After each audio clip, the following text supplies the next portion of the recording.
हाय प्यारे बच्चों, आप सभी का मैं चैनल स्ट्रीम में स्वागत है। तो आज हम क्लास 10th के साइंस 2024 का सेट दूसरे का आई के इसका जो कोड है क्लास 10th का साइंस का अनसॉल्व लेकर आए हैं। ठीक है, तो चलिए हम लोग करते हैं। जितने भी न्यूमेरिकल होंगे और जो बहुविकल्पी क्वेश्चन होंगे, ठीक, बाकी जो थ्योरेटिकल क्वेश्चन होंगे आप उसको खुद करेंगे। तो पहला क्वेश्चन देखिए, आपकी स्क्रीन पर आया होगा, बहुविकल्पी का है। एक अवतल दर्पण के सम्मुख ध्रुव और फोकस के बीच स्थित वस्तु का प्रतिबिंब बनता है। इसके 4 ऑप्शन दिए हैं। तो देखो, ये रहा आपका अवतल दर्पण। कौन सा दर्पण है? ये अवतल दर्पण है। ये रहा ध्रुव P, ये फोकस पॉइंट F और ये रहा आपका वक्रता केंद्र C। तो जो वस्तु है वो कहाँ स्थित है? वो अवतल दर्पण के सम्मुख ध्रुव और फोकस के बीच, यानी यहाँ पर वस्तु क्या है? स्थित है।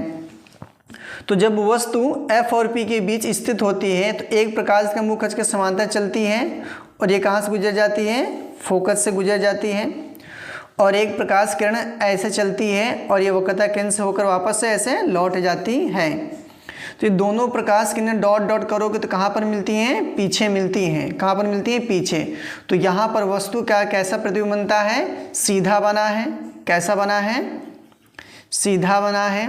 और क्या है? सीधा है। और क्या है? आभासी है। और क्या है? वस्तु से बड़ा है। और क्या? वस्तु से बड़ा है और दर्पण के पीछे बनता, दर्पण के पीछे बनता है। तो बी ऑप्शन आपका क्या हो जाएगा? करेक्ट हो जाएगा। अगला क्वेश्चन देखिए, कह रहा है कि दूर दृष्टि दोष, क्वेश्चन लिखा है दीर्घ दृष्टि दोष के निवारण में कौन सा लेंस प्रयुक्त होता है? तो देखो, पेपर में कैसे याद करेंगे। एक होता है निकट दृष्टि दोष, एक होता है निकट दृष्टि दोष और एक होता है दूर दृष्टि दोष। तो दूर मतलब उत्तल, यानी दूर दृष्टि दोष में उत्तल लेंस का यूज करेंगे। दूर दृष्टि दोष में उत्तल लेंस का यूज करेंगे निवारण के लिए चश्मे में। और निकट दृष्टि दोष में अवतल लेंस का, किसका यूज करेंगे? अवतल लेंस का हम लोग क्या करेंगे? यूज करेंगे। देखिए अगला क्वेश्चन क्या है। तीसरा क्वेश्चन जो बहुविकल्पी का दिया है, एक लेंस से 0.2 मीटर दूर रखी वस्तु के आभासी प्रतिबिंब का आवर्धन 0.5 है, वह लेंस होता है।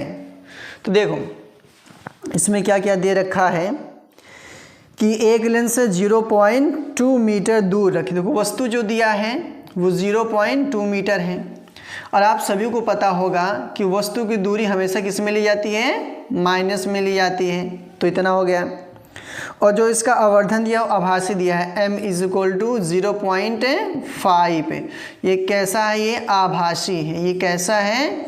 आभासी। आभासी किस में लेते हैं? हमेशा पॉजिटिव यानी प्लस में लेते हैं। तो लेंस में होता है m = v/u। m का मान 0.5 है और v का मान नहीं पता, u का मान -0.2 है। तो जब आप इसका इंटू करेंगे तो -0.5 इंटू 2.0.2 हो जाएगा। अगर आप दशमलव से ऐसे काटेंगे तो ये 10 हो जाएगा, इसको ऐसे काटेंगे तो ये भी 10 हो जाएगा। यानी v = माइनस ऊपर 10 और नीचे 100 हो जाएगा। जब आप इसको डिवाइड करेंगे तो ये कितना हो जाएगा? -1 पॉइंट इतना हो जाएगा। कितना हो जाएगा? -0.1 हो जाएगा। अब फोकस दूरी निकाल लीजिए। तो 1/f = 1/v -1/u। ये किसकी फोकस दूरी निकालेंगे? लेंस की है। तो यहाँ पर ध्यान से देखिए, v का मान कितना है? v का मान है -0.1 और u का मान कितना है? -0.2 और ये माइनस माइनस क्या हो जाएगा? प्लस हो जाएगा। तो 1/f = -0.1 माइनस माइनस प्लस 0.2। दशमलव काटेंगे तो ये 10 हो जाएगा, इसको दशमलव काटेंगे तो ये 10 हो जाएगा और ये 2 पंचे 10, यानी 1/f = -10 हो जाएगा। और ये प्लस का कितना हो जाएगा? और ये प्लस का 5 हो जाएगा। इसको आप घटाएंगे तो 1/f = -5 हो जाएगा। अर्थात 1/f = -5 है। f बराबर लेंगे तो -1/5 हो जाएगा। आप इसको डिवाइड करेंगे तो कितना हो जाएगा? -0.2। अब ये माइनस में आया है, किस में आया है? माइनस। अब माइनस में किसकी फोकस दूरी होती है? अवतल लेंस की फोकस दूरी होती है। तो आपका बी ऑप्शन सही हो जाएगा।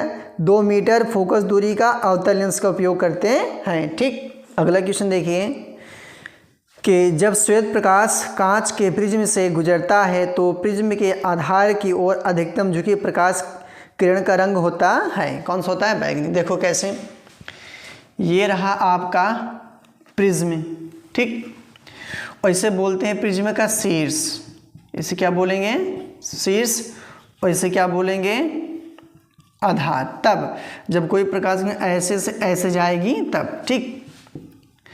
और ये है श्वेत प्रकाश। ये क्या है? सूर्य का प्रकाश कैसा होता है? श्वेत प्रकाश है।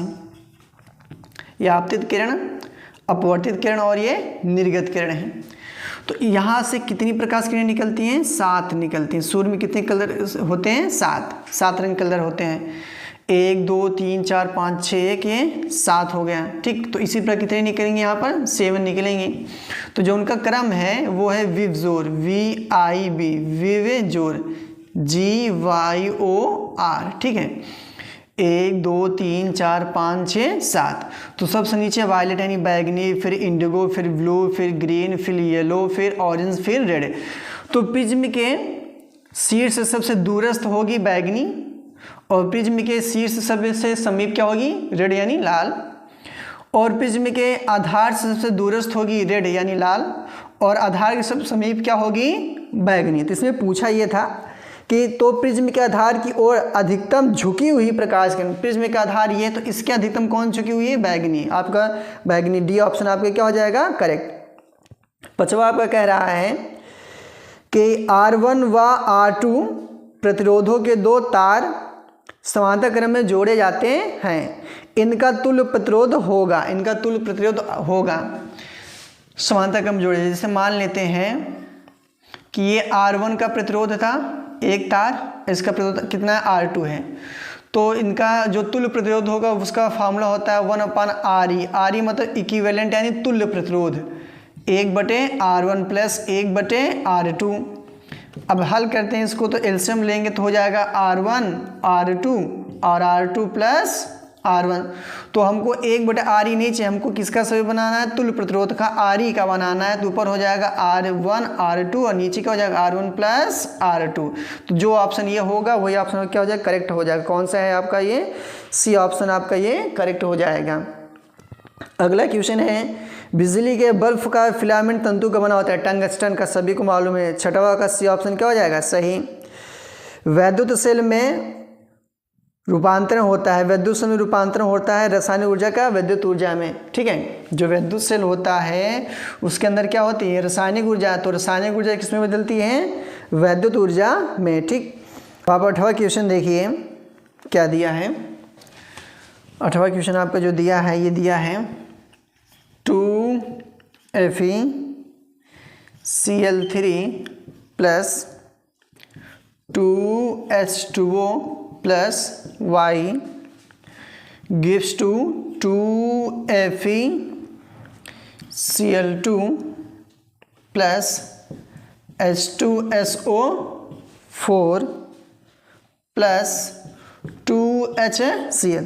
तो कह रहा है कि इसमें से Y क्या होगा, ठीक है। एक दिया सल्फर, एक सल्फाइड क्या कहते हैं, एक दिया सल्फर, एक दिया सल्फर डाइऑक्साइड, एक दिया क्लोरीन गैस, एक दिया है हाइड्रोजन सल्फाइड, ठीक।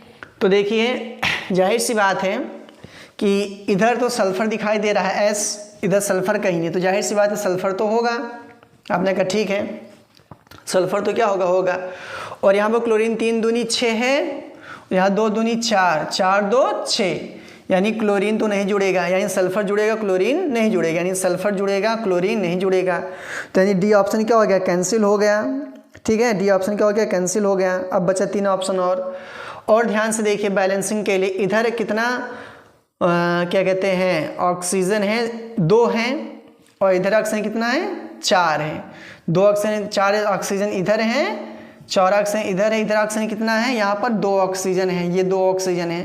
तो यानी 2 ऑक्सीजन और जुड़ेगा, यानी ये SO2 जुड़ेगा। क्या जुड़ेगा? SO2। तो वाई की जगह पर क्या होगा? Sulphur dioxide. अगला क्वेश्चन है कि निम्नलिखित में कौन सा अम्लीय लवण है, निम्नलिखित में कौन सा अम्लीय लवण है? Simple sodium by sulphate, sodium by sulphate क्या है? अम्लीय लवण है, क्योंकि जल में घोलने पर ये आपको क्या देगा? H+ भी देगा। अगला क्वेश्चन क्या है कि मैट में मुख्यतः होता है, मैट में मुख्यतः क्या होता है? मैट में क्या कहते हैं? CO2S प्लस क्या होता है? FeS होता है। ये इसी को क्या बोलते हैं? हम सामूहिक रूप से इसको मैट बोलते हैं। अगला क्वेश्चन देखिए, कह रहा है कि निम्नलिखित रासायनिक समीकरणों को पूरा कीजिए, निम्नलिखित रासायनिक समीकरणों को पूरा कीजिए। ठीक, तो आइए देखते हैं कि 11वां नंबर क्या है, रासायनिक समीकरण क्या है। यहाँ पर अंडरलाइन है और ये PCl5 है और CH3 COCl plus POCl3 plus HCl है। तो कह रहा है निम्नलिखित में से इसमें कौन सा भरा जाएगा, कौन सा समीकरण शुद्ध होगा? देखिए, बड़ी सिंपल सी बात है कि यहाँ पर एक बार कार्बन, दो बार कार्बन है, तो पहला ऑप्शन तो हो ही नहीं सकता, पहला ऑप्शन हो ही नहीं सकता। दूसरा ऑप्शन चलिए देखते हैं, दूसरा क्या है? एसिटिक अम्ल है, क्या है? CH3COOH, बैलेंसिंग करके देख लीजिए, CH3 ठीक है, CO दो बार ऑक्सीजन यहाँ पर है, एक बार ऑक्सीजन यहाँ, एक बार ऑक्सीजन यहाँ, दो बार ऑक्सीजन यहाँ पर है, हाइड्रोजन यहाँ पर एक बार है और ये तो छोड़ कर एक बार ये, तो यही दूसरा ऑप्शन क्या हो जाएगा? यहाँ पर फिट बैठ रहा है। ठीक, क्या हो जाएगा? एसिटिक अम्ल, इसी को बोलता है एथेनोइक अम्ल। ठीक, उभयधर्मी ऑक्साइड है, अथवा जो 12वां नंबर क्वेश्चन है, उभयधर्मी ऑक्साइड Al2O3 एल्यूमिना, ये क्या है? उभयधर्मी ऑक्साइड है। धातुओं का ऑक्साइड क्या होते हैं? क्षारीय, और धातुओं का ऑक्साइड क्या होते हैं? अम्लीय होते हैं। प्रोपेन का रासायनिक सूत्र है, प्रोप यानी 3 कार्बन, 1 कार्बन 2 कार्बन 3, सबको हाइड्रोजन से क्या कर दो? बैलेंस कर दो, सबको क्या कर दो? हाइड्रोजन से बैलेंस कर दो। ये तो ये हो जाएगा CH3 CH2 CH3, 1 2 3 carbon, 3 carbon hydrogen, 3 3 6 2 8, ये क्या हो जाएगा? C3H8 बी ऑप्शन क्या हो जाएगा आपका? करेक्ट। एल्केन, प्रोपेन जो है एल्केन श्रेणी का सदस्य है, वो भी तीसरा है। तो जो एल्केन श्रेणी होता है उनका सूत्र होता है CnH2n+2, ये एल्केन का है। एल्कीन का CnH2n होता है और एल्काइन का CnH2n-2, ये एल्काइन का होता है। जनरल फार्मूला ये एल्कीन का, ये एल्केन का होता है। ठीक है, अगला क्या? हाइड्रा में प्रजनन होता है किसके द्वारा? मुकुलन द्वारा। ठीक, अब 15 नंबर क्वेश्चन क्या है? पारुवेट के विखंडन की प्रक्रिया संपन्न होती है माइटोकॉन्ड्रिया में। ठीक, उसके बाद दिया है 16 नंबर, मनुष्य में विक्र किस तंत्र से संबंधित है? विक्र यानी किडनी उत्सर्जन, क्योंकि ये छानने का काम करती है। हमारे जो ब्लड में जितनी भी इम्प्योरिटी हैं उन सबको छानने का काम कौन करता है? किडनी करती है। मेंडल ने प्रारंभिक शिक्षा कहाँ प्राप्त की थी? गिरजाघर में प्राप्त की थी। मादा जनन तंत्र के किस भाग में लूप स्थापित किया जाता है? गर्भाशय में गर्भ धारण की संभावना को रोकने के लिए लूप लगाया जाता है। ठीक, 19 नंबर है, निम्नलिखित में कौन सा अंग पौधों में नर जननांग का प्रतिनिधित्व करता है? नर जननांग का, ठीक है, पुंकेसर करता है। क्या करता है? पुंकेसर करता है। वर्तिकाग्र जो है ये स्त्री जननांग का जाएगा, अंडाशय ये भी जाएगा, जायांग भी जाएगा, लेकिन पुंकेसर क्या है? नर जननांग का प्रतिनिधित्व करता है।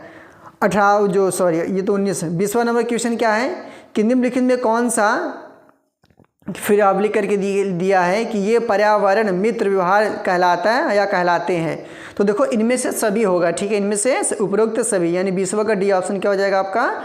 करेक्ट हो जाएगा। ठीक, अब देखिए क्वेश्चन क्या दिया है इसमें। ठीक है, क्वेश्चन आप पढ़ लीजिए। कह रहा है कि एक 10 सेंटीमीटर दूरी वाले अवतल दर्पण से कितनी दूरी पर एक वस्तु रखी जाए ताकि उसका 5 गुना बड़ा प्रतिबिंब बने, जबकि प्रतिबिंब वास्तविक हो? प्रतिबिंब की स्थिति भी ज्ञात कीजिए। देखिए अवतल दर्पण है, तो अवतल दर्पण की ये जो फोकस दूरी दिया है -10 सेंटीमीटर। माइनस क्यों किया? क्योंकि ये अवतल दर्पण है, इसलिए हम लोगों ने इसको क्या किया? माइनस किया। अब कह रहा है कि कितनी दूरी पर वस्तु रखी जाए, यानी आपसे यू क्या कर रहा है? क्वेश्चन मार्क पूछ रहा है। और प्रतिबिंब 5 गुना बड़ा बने, कैसा हो, वास्तविक हो। प्रतिबिंब 5 गुना बड़ा, यानी m का मान कितना दिया है 5, और वास्तविक के लिए क्या होता है माइनस, तो माइनस किसके लिए आया है, वास्तविक के लिए आया है। और प्रतिबिंब की स्थिति भी ज्ञात की, यानी v भी आपसे क्या कर रहा है, पूछ रहा है। तो दर्पण का सूत्र लगा 1/f इक्वल टू, तो एक काम करिए पहले यहाँ से v निकाल लीजिए, आवर्धन m इक्वल टू v/u होता है, और यहाँ पर क्या होता है माइनस, m कितना दिया है माइनस का 5 दिया है, v कितना दिया है नहीं पता, u कितना है नहीं पता, माइनस माइनस प्लस हो जाएगा, v का सब्जेक्ट बनाएंगे तो 5u हो जाएगा। इसको 54 ना समझना, ये 5u है, ठीक। अब दर्पण का सूत्र लगाए 1/f इक्वल टू 1/v और प्लस 1/u। f का इतना है माइनस का 10 दिया है, v कितना है 5u है, और u कितना u ही है, तो 1/10 हो जाएगा। एलसीएम लेंगे तो ये 5u हो जाएगा, ये 1 हो जाएगा, और ये प्लस करेंगे और ये कितना हो जाएगा 5 हो जाएगा, तो -1/10 हो जाएगा, ये 6 हो जाएगा, ये 5u हो जाएगा, ये 5 दूनी 10, यानी u बराबर लेंगे तो 6 दूनी 12, माइनस का 12 सेंटीमीटर। तो 12 सेंटीमीटर की दूरी पर वस्तु को रखना पड़ेगा। तो v का मान देखेंगे तो 5 और u कितना है माइनस का 12, तो v बराबर लेंगे तो 12 पंचे 60, तो प्रतिबिंब कितनी दूरी पर बनेगा 7 सेंटीमीटर की दूरी पर प्रतिबिंब आपका बनेगा, ठीक। दूसरा क्वेश्चन देखिए, एक उत्तल लेंस की फोकस दूरी 50 सेंटीमीटर है, उस वस्तु के प्रतिबिंब की स्थिति बताइए जो लेंस से 25 सेंटीमीटर की दूरी पर अक्ष के लंबवत है तथा प्रतिबिंब का आवर्धन भी ज्ञात कीजिए। तो देखिए इसमें क्या दिया है कि उत्तल लेंस की फोकस दूरी 50 सेंटीमीटर, तो प्लस का लेंगे 50 सेंटीमीटर, क्योंकि ये उत्तल लेंस है इसलिए प्लस। अब वस्तु रखिए 25 सेंटीमीटर की दूरी पर, v भी पूछ रहे हैं m भी पूछा है, तो 1/f equal to 1/v minus 1/u। f कितना है 50 है, v कितना है नहीं पता, u कितना है माइनस का 25, तो माइनस माइनस क्या हो जाएगा प्लस हो जाएगा। तो यहाँ पर 1/50 बराबर 1/v प्लस का 1/25 हो जाएगा। इसको पक्षांतर करेंगे तो 1/v का सब्जेक्ट बनाएंगे तो 1/50 माइनस 1/25।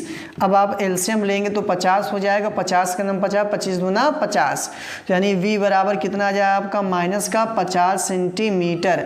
और आवर्धन देखना है तो m is equal to minus v/u होता है, और v का मान कितना दिया है माइनस का 50, और u का मान कितना दिया है, u का जो मान दिया है आपका वो दिया है माइनस का 25, तो माइनस माइनस प्लस 25 दूना 50, तो m बराबर माइनस का 2, कितना है माइनस का 2, यानी 2 गुना प्रतिबिंब आपका बनेगा। कितना बनेगा 2 गुना बनेगा, वस्तु की लंबाई का 2 गुना होगा, और कैसा होगा माइनस क्या बताता है वास्तविक होगा, कैसा होगा वास्तविक होगा, ठीक है। क्वेश्चन देखिए, कह रहा है कि 2 ओम 3 ओम तथा 5 ओम के प्रतिरोधों को श्रेणी क्रम में जोड़ा गया है। यदि संयोजन के दोनों सिरों पर 30 वोल्ट का विभवांतर लगा है तो प्रत्येक प्रतिरोध के सिरों के बीच विभवांतर ज्ञात कीजिए।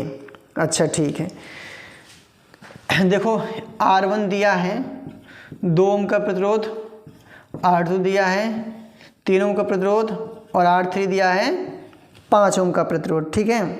और इसमें जो इनके सिरों के बीच, इस पूरे श्रेणी क्रम सिरों के बीच जो वोल्टेज लगा है वो कितना है 30 वोल्ट का है। तो चलिए बना लीजिए इस पहले इसका डायग्राम, ठीक है। एक ये R2 और ये R3, और ये 30 का लगा है प्लस, और ये माइनस 30 वोल्ट का लगा है। ये कितना है 2 ओम का है, ये 3 का है, और ये कितना है 5 का है। तो श्रेणी क्रम का जो तुल्य प्रतिरोध हो जाएगा, सबको जोड़ो 3 5 5 5 10, कितना हो जाएगा 10। तो अब वोल्टेज निकालेंगे तो आप क्या हो जाएगा V बराबर IR। यहाँ पर जो जब अगर आप बैटरी से बैटरी से आप धारा निकालेंगे तो पूरा तुल्य प्रतिरोध लिखना है, वो कितना हो जाएगा RE। तो ये बैटरी कितना वोल्ट दे रही है 30 वोल्ट, और इसमें जो धारा जा रही है वो I है। श्रेणी क्रम में धाराएं क्या होती है एक समान, इसमें भी I आएगी, इसमें भी I, सभी में क्या होगी I आएगी, और प्रतिरोध कितना है 10 है, तो 10 तिहाई 30, तो I कितना आ गया 3 एम्पियर, I कितना आ गया 3 एम्पियर। तो जो धारा आपकी निकल कर आए वो कितना एम्पियर की है 3 एम्पियर की धारा निकल कर आए। तो देखिए V बराबर IR होता है ठीक है। इसके सिरे की वोल्टेज आपको देखना है, यानी V1 निकालना है। I कितना आई है, 3 एम्पीयर की धारा इसमें जा रही है और प्रतिरोध कितना है इसका, 2 है, 3 दूनी 6, तो V1 वाला कितना हो जाएगा, 6 वोल्ट। कितना हो जाएगा, 6 वोल्ट, यानी यहाँ पर 6 वोल्ट आया। इसमें देख लीजिए V2, I कितना है 3, R कितना है 3, 3 त्रिका 9, तो V2 बराबर 9 वोल्ट आ जाएगा। कितना आ जाएगा ये, 9 वोल्ट। और इसमें देख लीजिए कितना वोल्ट हो गया इसके सिरों के बीच, तो V3 बराबर I कितना है 3 है और R कितना है 5, पंक्तियाँ आई 15 हो जाए। कितना हो जाएगा ये, 15, तो 15 वोल्ट इसके सिरों के बीच है। तो 6 9 15 15 15 कितना हो जाएगा, 30। ये टोटल कितना दे रहा था, 30। ठीक है, देखिए इसका 5वां क्वेश्चन क्या है कि निम्नलिखित अभिक्रियाओं के लिए संतुलित रासायनिक समीकरण लिखिए। पहला लेड नाइट्रेट को गर्म करना, 5वां का 5वां क्वेश्चन हम लोग कर रहे हैं। 5वां का क्या, लेड नाइट्रेट को गर्म करना है, PbNO3 का वोल्ट। इसको क्या करेंगे, गर्म करते हैं तो लेड ऑक्साइड बनता है plus nitrogen dioxide plus oxygen gas बनती है। बैलेंसिंग करना है तो यहाँ पर 2 कर लो, तो यहाँ पर भी 2 हो जाएगा। ये कितना हो जाएगा, 4। कितना हो जाएगा, 4। अब देख लीजिए Pb 2 बार, ऑक्सीजन 3 दूनी 6 और 6 दूनी 12, और यहाँ पर 4 दूनी 8, 8 2 10 2 12। ठीक है, नाइट्रोजन कितनी बार, 2 बार, नाइट्रोजन 2 बार, ये 2 दूनी 4, तो 4 बार ये नाइट्रोजन। ठीक है, अब खा नंबर देखिए, इसमें क्या है कि एथेनोइक अम्ल की सोडियम कार्बोनेट से किया। एथेनोइक अम्ल यानी एसिटिक अम्ल CH3COOH, सोडियम कार्बोनेट, ये क्या है, सोडियम कार्बोनेट है। सोडियम कार्बोनेट से अभिक्रिया, तो जब सोडियम कार्बोनेट से अभिक्रिया कराएंगे तो क्या बनेगा, सोडियम एसीटेट COONA। ठीक है, ये इसके साथ जुड़ जाएगा, ये सोडियम क्या बन जाएगा, सोडियम एसीटेट प्लस CO2, क्या CO2 प्लस H2O, ऑक्सीजन, जल बन जाएगा।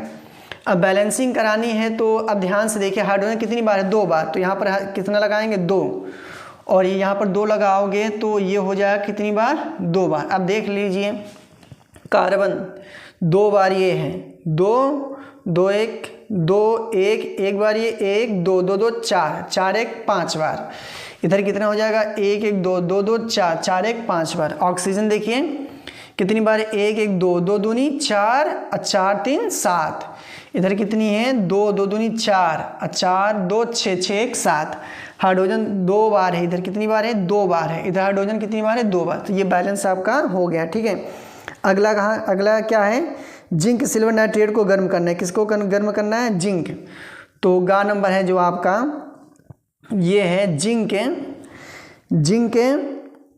की सिल्वर नाइट्रेट से क्रिया। सिल्वर नाइट्रेट क्या होता है, AgNO3। ये क्या होता है, AgNO3। ये क्या है, सिल्वर नाइट्रेट से क्रिया कराएंगे तो क्या बनेगा, जिंक नाइट्रेट ZNO3। ये क्या हो जाएगा, ZNO3 हो जाएगा। तो ZNO3 हो जाएगा और यहाँ पर क्या करेंगे, होल ट्वाइस। ठीक है, ZNO3 होल ट्वाइस प्लस क्या बचेगा आपका, Ag बचेगा।